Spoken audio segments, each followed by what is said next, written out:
You can tell everything about a person by how they treat someone who can't fight back.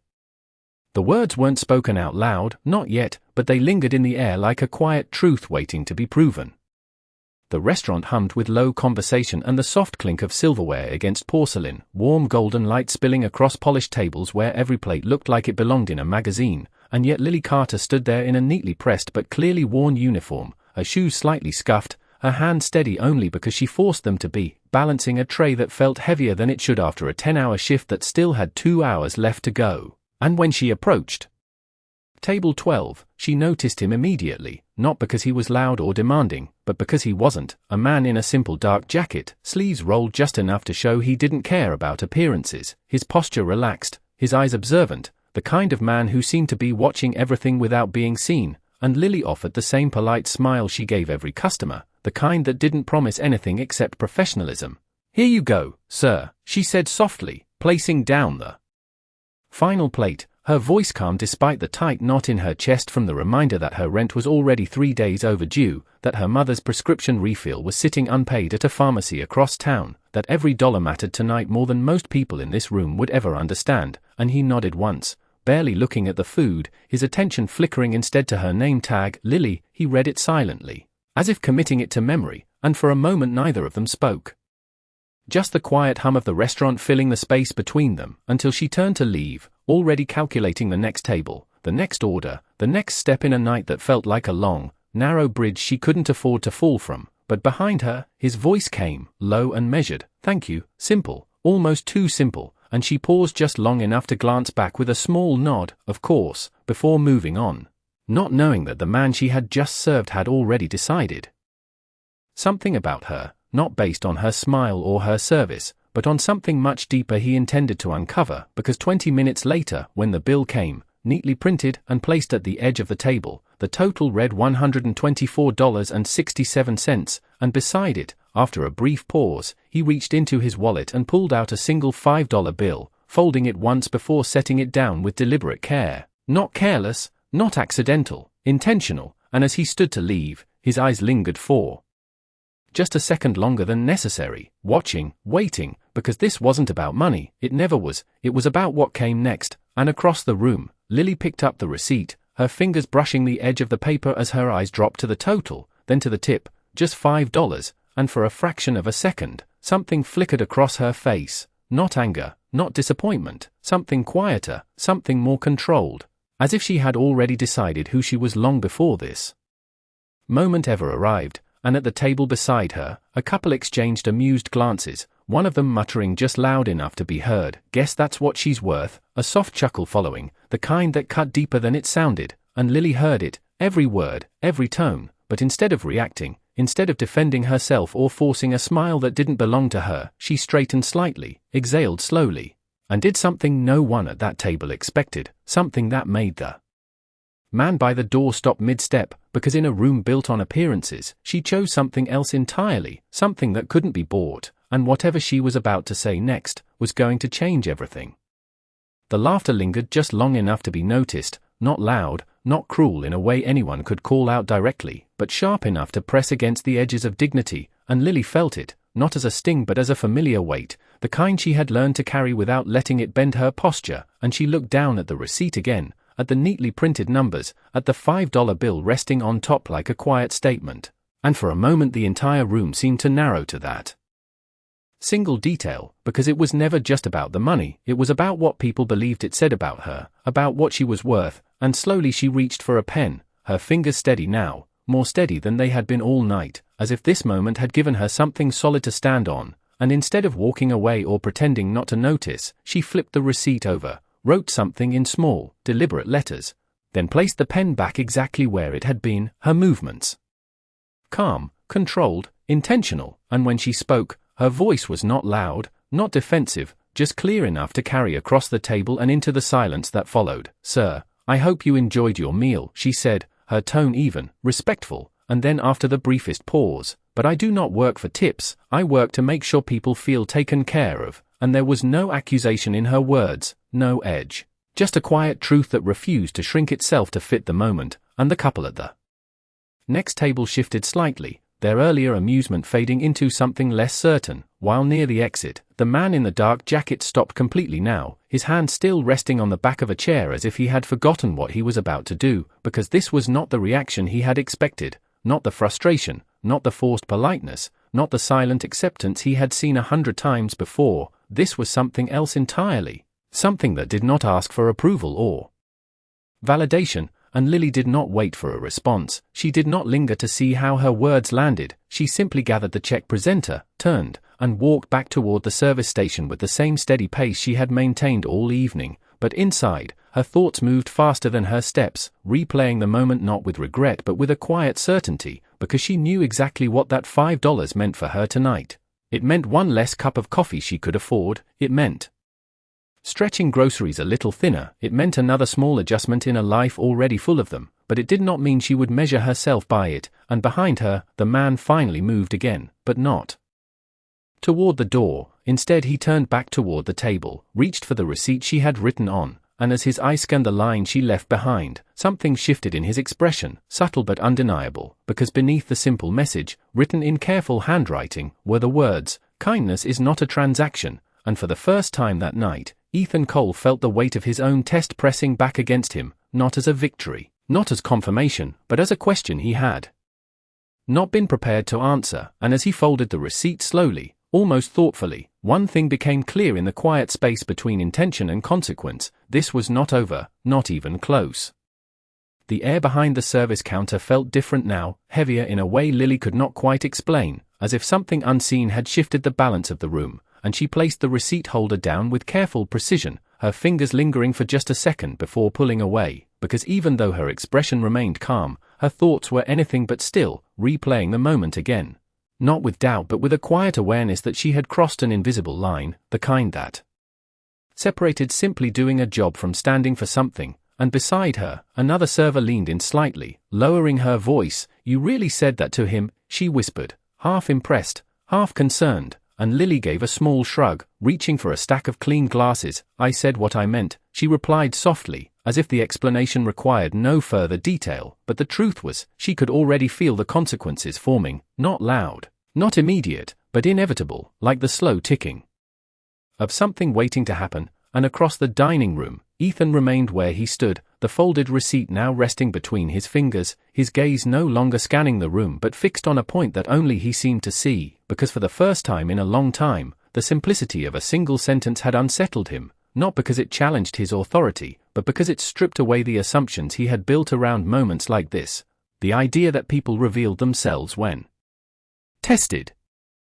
That pressure exposed truth. And yet what he had just witnessed did not fit into any pattern he recognized. It did not feel like a reaction. It felt like a decision that had been made long before he ever walked into that restaurant. And slowly, almost instinctively, he turned back toward the table, his steps measured, deliberate, as if each one carried a question he had not yet answered. And when he reached the empty seat, he placed the receipt flat against the surface, smoothing it out as his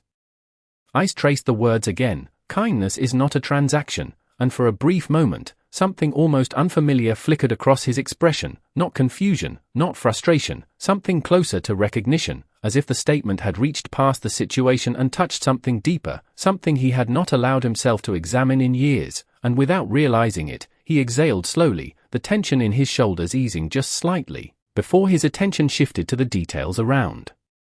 him, the polished table, the neatly arranged cutlery, the quiet luxury that surrounded every corner of the room, all of it suddenly feeling less impressive than it had just an hour ago. And then his phone vibrated in his pocket, sharp enough to pull him back, and when he checked the screen, a message from his assistant read, "The board is ready for your call in 15 minutes, a reminder of who he was outside of this moment, of the world waiting for him beyond these walls. But instead of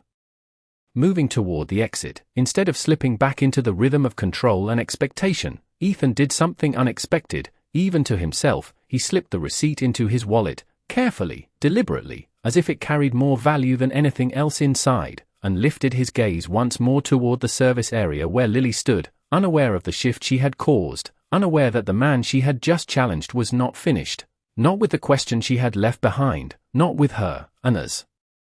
he adjusted his jacket and finally turned toward the door, one thought remained, steady and persistent: this was no longer a test of her character, it had become something else entirely, something far more complicated, because for the first time, Ethan Cole was not sure if he had been the one asking the question, or the one being answered.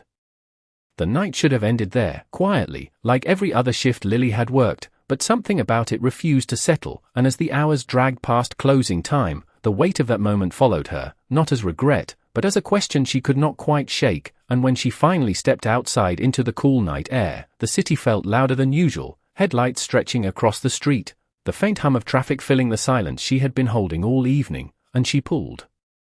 her jacket tighter around her, exhaling slowly as if releasing everything she had kept contained, because tomorrow would not wait, the rent would still be overdue, her mother would still need her medication, and dignity, no matter how steady, did not pay bills, and yet she would not take back what she said, not for $5, not for anything, and miles away, in a high-rise office that overlooked the glowing grid of the city, Ethan stood in front of a wall of glass, his reflection faint against the skyline as voices from a conference call filled the room behind him, numbers, projections, decisions that carried weight far beyond a single evening, and still, none of it held his attention the way it normally did, because his hand rested in his pocket, fingers brushing against the folded receipt he had carried with him, a small, almost insignificant piece of paper that somehow refused to be ignored, and when the call ended, his assistant's voice cut through the quiet. Everything is ready for tomorrow's investor meeting, she said, efficient, precise, and he nodded without turning. Reschedule it, he replied, his tone calm but final, and there was a pause, just long enough to register the shift. Reschedule, she repeated, surprised, because Ethan Cole did not cancel meetings, he did not deviate from plans, he did not chase questions without clear answers, and yet here he was, doing exactly that, and finally he turned, slipping his phone onto the desk. There is something I need to understand first, he said, not offering further explanation, because he was not entirely sure how to explain it himself, and the next morning arrived faster than expected, the city waking in its usual rhythm, but inside the restaurant, the atmosphere felt tighter, sharper, as if something from the night before had carried over, and Lily sensed it the moment she walked in, the subtle shift in how conversations paused when she passed. The way the manager's expression lingered on her just a second longer than necessary, and when he called her into the office, she already knew this was coming, not dramatic, not explosive, just inevitable, and he sighed, leaning back slightly, choosing his words carefully. You know we value professionalism here, he began, his tone measured, and she nodded, standing straight. I do, she replied, calm but firm, and he hesitated before continuing. Last night, a customer complained, and the words hung there, not fully explained but clear enough. And for a moment, neither of them spoke, because they both understood what was really being said, and Lily felt that familiar weight again, pressing gently but persistently, asking her the same quiet question. Would she bend now, just a little, just enough to keep things easier? And instead, she lifted her chin slightly, meeting his gaze without defiance, without fear, just certainty. Did I do something wrong? She asked, her voice steady. And outside, through the large front windows of the restaurant, a black car slowed to a stop at the curb. Unnoticed by everyone except the man stepping out of it, his expression composed, his purpose clear, because this time, Ethan was not here to observe from a distance, this time, he was here to step into the answer she had already given. The silence in the manager's office stretched just long enough to make every second feel intentional, and Lily held her ground, her shoulders relaxed but her posture unshaken, because she had already decided who she was before this conversation ever began, and the manager exhaled slowly, rubbing his temple as if this situation was more complicated than he wanted it to be. It is not exactly about right or wrong, he said carefully, choosing each word as if it might tip something unseen. It is about how things look to our guests, and Lily understood that language. She had heard it before, the kind that softened reality into something easier to justify, and she nodded once, not agreeing, not arguing, just acknowledging. I treated him with respect, she replied, her voice calm, unwavering, and the manager hesitated again, because there was no easy way to counter that without saying what he really meant. And before he could continue, a knock at the door broke the moment, light but deliberate, and both of them turned as the door opened without waiting for an invitation, and the shift in the room was immediate, subtle but undeniable, as Ethan stepped inside, his presence quiet yet commanding in a way that did not rely on volume or force, and the manager straightened instinctively, recognition flashing across his face. Mr. Cole, he said, his tone shifting instantly, almost reflexively. And Lily's eyes moved between them, the name landing. Without context but carrying weight all the same, and Ethan gave a small nod, his attention already focused, not on the manager, but on her. "I believe this conversation involves me," he said evenly, and there was no tension in his voice, no urgency, just certainty, and the manager quickly adjusted, stepping aside slightly. "Of course, sir, we were just discussing a guest concern," and Ethan's gaze did not waver. "Then let us be clear about it," he replied, and for the first time since she walked into that office, Lily felt something shift, not in her confidence, but in the direction of the moment itself, as if control had quietly changed hands, and Ethan reached into his pocket, pulling out the folded receipt, placing it gently on the desk between them, smoothing it out with the same deliberate care as before. "I was the guest," he said simply, and the words settled into the room with a weight that needed no explanation, and the manager's expression tightened, uncertainty replacing the earlier authority. "Sir, if there was any misunderstanding, we can certainly address it," he began, but Ethan raised a hand slightly, not dismissive, just enough to pause the momentum. "There was no misunderstanding," he said, his tone calm but precise. "She did exactly what your establishment claims to value," and his eyes flicked briefly to Lily, not as a test this time, but as acknowledgement. Before returning to the manager, "She treated me with respect, without compromising herself," and the room fell quiet again, not tense, but clear, as if the noise around the situation had finally been stripped away. And Lily felt the weight shift again, this time lighter, not because she needed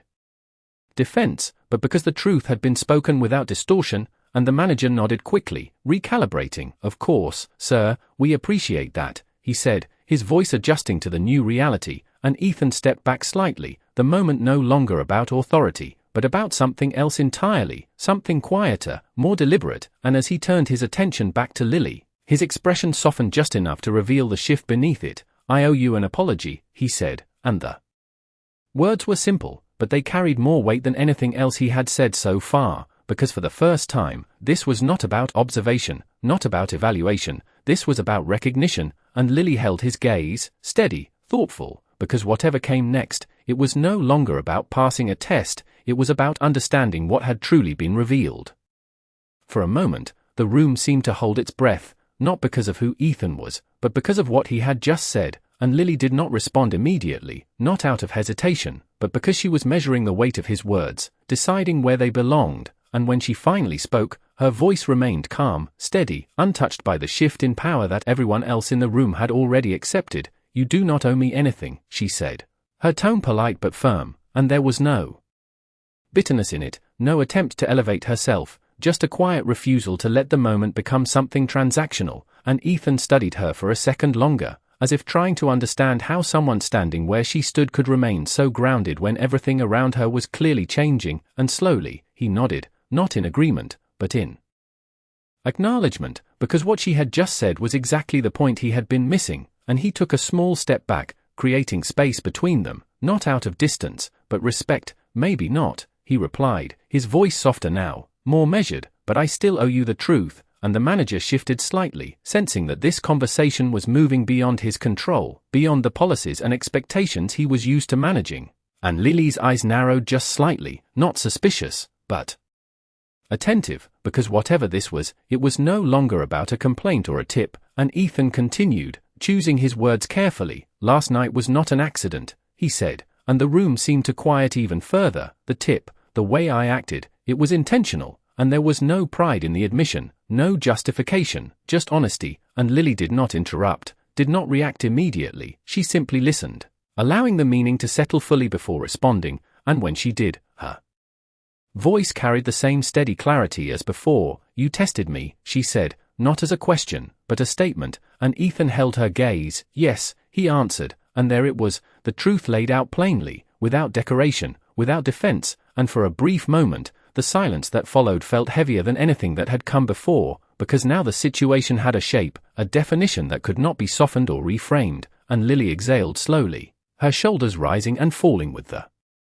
motion, not overwhelmed, not shaken, just processing, and when she looked back at him, there was something different in her expression, not anger, not disappointment, something closer to distance, as if she had stepped back from the moment entirely. "Then you got your answer," she said quietly, and the simplicity of it landed harder than any accusation could have, because she was not asking for recognition, she was not seeking approval. She was stating a fact, and Ethan felt it, the shift in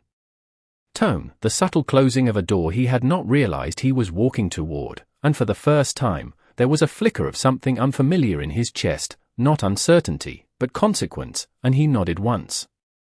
Slowly, I did, he admitted, and for a second, neither of them spoke, because everything that needed to be said had already been placed between them, and yet it did not feel finished, not to him, and he took a breath, as if preparing to say something more, something that went beyond the structure of the moment, beyond the test itself. But I think I misunderstood the question, he added, and that was where the shift happened again. Subtle but undeniable, because now this was no longer about what she had revealed, it was about what he had failed to see, and Lily watched him carefully, not convinced, not dismissive, just aware, because whatever came next would not be measured by words alone, and somewhere between intention and realization, the balance had changed, and this time, it was not in his favor. The words lingered between them, quiet but heavy, and for a brief moment, no one in the room moved, as if the space itself was waiting to see who would take the next step, and Lily felt that shift clearly now, not as pressure, but as distance, a line drawn not by conflict, but by understanding, because whatever this was, it was no longer about proving anything, and she nodded once, small but decisive. Then I think we are done here, she said, her voice calm, almost gentle, but final in a way that did not invite negotiation, and before anyone could respond, she turned slightly, ready to step out of the office and back into the rhythm of her day, because life did not pause for moments like this. Bills still needed to be paid, shifts still needed to be worked, and dignity, no matter how steady, still had to exist within reality, and behind her, Ethan watched that decision unfold. The simplicity of it catching him off guard more than anything else had so far, because he was used to reactions that stayed, arguments that stretched, conversations that tried to extract something more, but this was different. She was walking away without asking for anything, not even recognition, and that was the part he could not ignore. Lily, he said, not loudly, but enough to stop her just before she reached the door, and she paused, her hand resting lightly against the handle, not turning back immediately, as if giving him one chance to say something that mattered, and he took a step forward, closing just enough of the distance to be heard without raising his voice. What you said last night, he began, and for the first time, there was no structure in his words, no careful framing, just honesty. It was not just right, it was something I have not seen in a long time, and Lily turned then, slowly, her expression unreadable but attentive, because she had heard praise before, and she knew the difference between words that filled space and words that carried weight, and Ethan continued, his tone steady but quieter now. I built my world on the idea that people show who they are when something is taken from them, he said, but you did not react to losing something, you stayed the same, and there was a pause, not awkward, but real, as if he was still forming the understanding as he spoke it. And that means I was not testing your character, he added, his gaze steady. I was measuring it with the wrong standard, and the honesty in that statement settled into the room differently than anything before it, because it did not ask for forgiveness, it did not try to correct the past, it simply acknowledged it, and Lily studied him for a moment longer, not softened, not resistant, just thoughtful, because what he was offering now was not power, not influence, but perspective. And she stepped back from the door, just slightly, enough to face him fully. Again, then maybe next time, she said quietly, you should not test people at all, and the words were simple, but they carried a clarity that did not need emphasis, and Ethan let out a small breath, almost a quiet laugh, not amused, but aware, because she was right, and for a moment, the tension that had filled the room eased, replaced by something more grounded, more real, and the manager, who had remained silent through most of the exchange, shifted again, uncertain where he now stood in a situation that had moved far beyond his initial concern, and Ethan glanced at him briefly before returning his attention to Lily. I would like to make this right, he said, and there it was, the next step. Not as an offer yet, but as intent, and Lily did not respond immediately, because she already understood what that could mean: money, opportunity, solutions that could change her situation overnight, and yet she did not move toward it. She simply held his gaze, steady as ever, because whatever came next, it would not be accepted without meaning, and in that quiet pause, one thing became clear to both of them. This was no longer about a moment in a restaurant, it was about what each of them chose to do after it. The silence stretched just long enough to make the next choice matter, and Lily did not rush to fill it, her gaze steady, her posture unchanged, because she had learned that the most important decisions were the ones not made out of pressure, and Ethan seemed to understand that, because for once, he did not reach for the easiest solution. He did not mention money, did not offer numbers or contracts or anything that could be mistaken for a transaction. Instead, he took a slow breath, as if choosing to step into unfamiliar ground. Not with money, he added quietly, almost correcting himself before she could respond, and that alone was enough to shift something in the air, because it showed he was listening, not just reacting, and Lily tilted her head slightly, studying him with a calm curiosity, waiting to see if this would be different or just another version of the same offer dressed in better words, and Ethan continued, his voice steady but less controlled than before. Last night, you said kindness is not a transaction, he said, the words landing with a weight that felt earned now, and I realized something after I left, and there was a brief pause, not for effect, but because he was not used to saying things like this out loud. The way I run my business, it is built on transactions, he admitted, and that truth seemed to carry further than anything else he had said, because it was not just about the restaurant. It was about everything beyond it, and Lily listened without interrupting, her expression unchanged but attentive, because now this was no longer about her, it was about what he was choosing to confront, and Ethan glanced down for a moment. Before meeting her eyes again, I own a chain of restaurants, he said, not as a statement of power, but as context, and every system we have rewards performance based on numbers, tips, customer satisfaction scores, and he paused again, just long enough to let the flaw in that logic surface on its own, but it does not protect people like you, he finished, and there it was, the realization laid bare, not polished, not framed, just honest. And Lily felt something shift again, not in her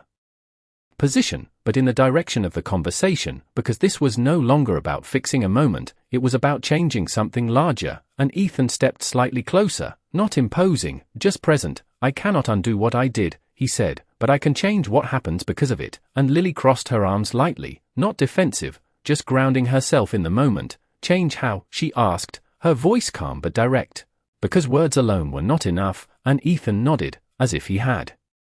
been waiting for that question. No more tip-based pay in my restaurants, he said, and the statement hung in the air, unexpected, significant. Every server gets a fixed, fair hourly wage, benefits, stability, and for the first time, there was a shift in Lily's expression, subtle but real, not surprise exactly, but recognition of the scale of what he was saying, because this was not a gesture, it was a decision, and Ethan continued. It will not be easy, it will not make everyone happy, but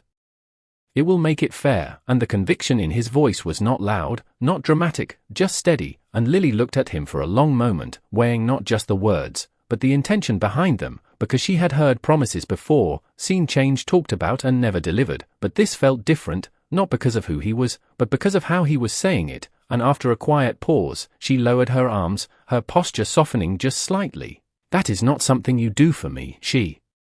said, her tone thoughtful. That is something you do because you finally understand, and Ethan gave a small nod, accepting that truth without hesitation, and for the first time since he walked into that restaurant, there was no need to prove anything, no need to test or be tested, just a shared understanding that had been built not on power, but on a moment that neither of them would forget, and somewhere between a $5 bill and a single sentence, everything had changed.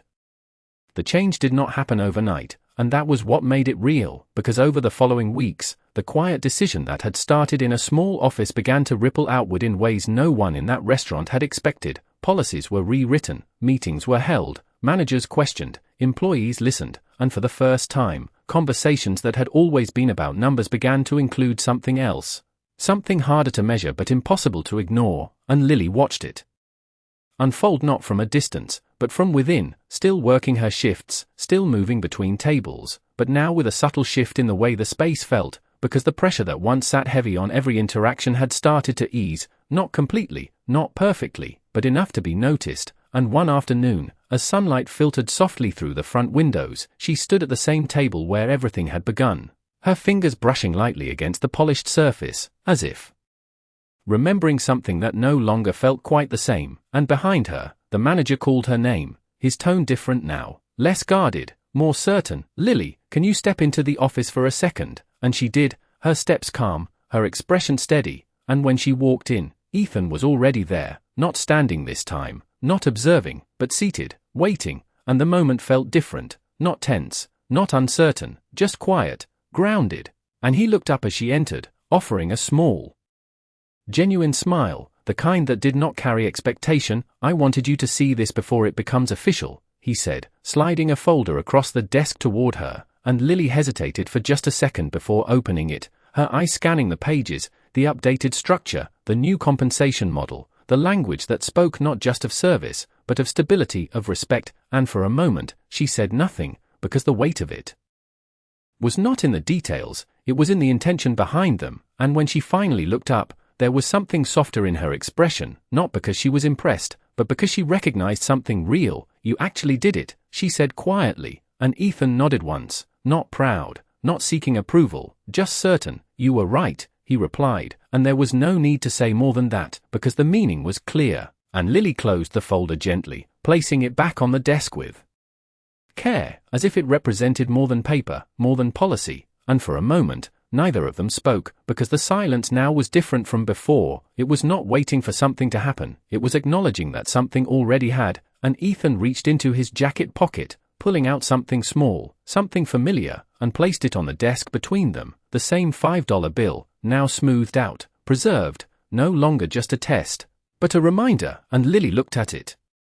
Then back at him, her lips curving into the faintest smile, not amused, not ironic, just understanding, and he met her gaze, his voice quiet but clear. "That was the smallest amount of money I have ever spent," he said, pausing just long enough for the truth to settle, "and the most it has ever changed me," and Lily let out a soft breath, not quite a laugh, not quite a sigh, something in between, because sometimes the most important moments did not look like much at all, they did not announce themselves, they did not demand attention, they simply happened, and everything after them had to adjust, and as she picked up the bill, holding it lightly between her fingers, she realized something she had known all along, that kindness was never about what was given, it was about what remained, and this time, it remained in both of them.